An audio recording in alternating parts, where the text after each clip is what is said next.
Hello, this is a message for someone who's involved in a very important project with someone else. And I'm getting three examples. This is a parenting situation, okay? So there's three groups for which this message is for. Group number one is someone who's looking back on their childhood and their parents and the way their parents were towards them and the effects it had on them as a grown-up throughout their life. And they're being really critical right now and discerning, and they are connecting a lot of dots that are hard to digest, but also they're kind of enlightening them. Okay, the second group is about someone who is a parent, and they are looking at the person they're parenting with, the person they had children with, as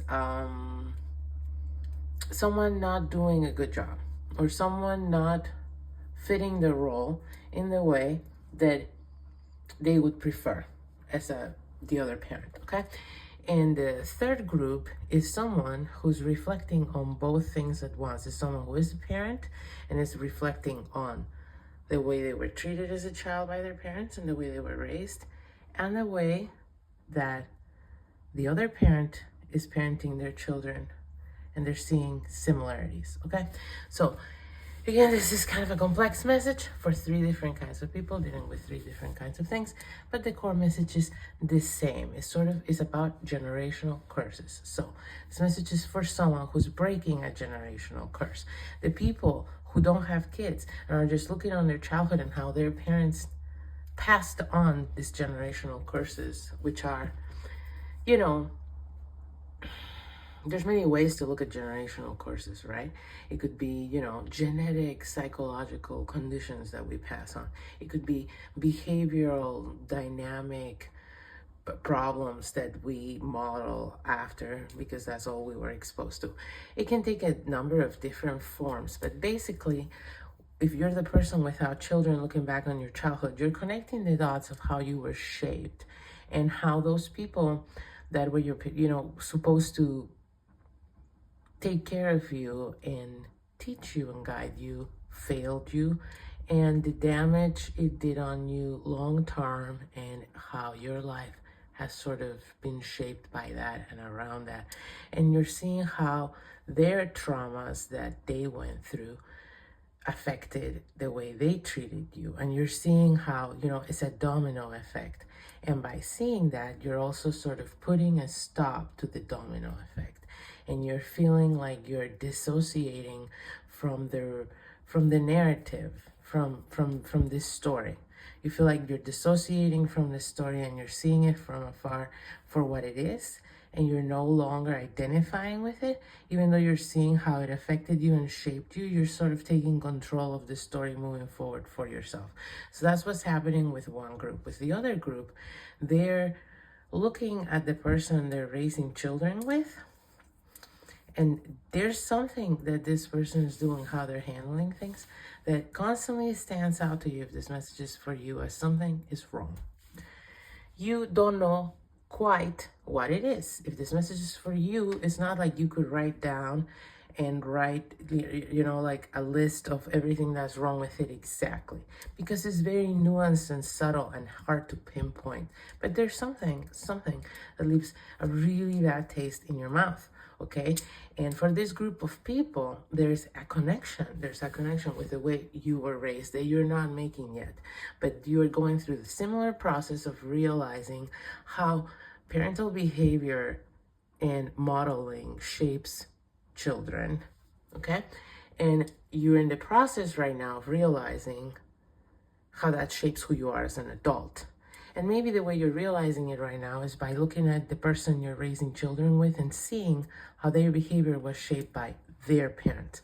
You're not yet making the connections of how your behavior was shaped by your parents, but what you're seeing very clearly is your significant other's behavior, how it was shaped by their parents, or maybe is still being shaped by their parents, and how these intergenerational dynamics are not always good. You're seeing some level of toxicity or something creature, something you don't like, something you fundamentally don't like, even if you can't exactly pinpoint what it is. You don't like the dynamics that you see with the other parent, in their family and how things have happened intergenerationally and how you see that affecting your child. And so you are also in the process of breaking that generational curse from being passed down to your child, from seeing it from outside, how it takes root, okay? And the third group is the person who's clearly seeing that the way they were raised and the way their parents or parent,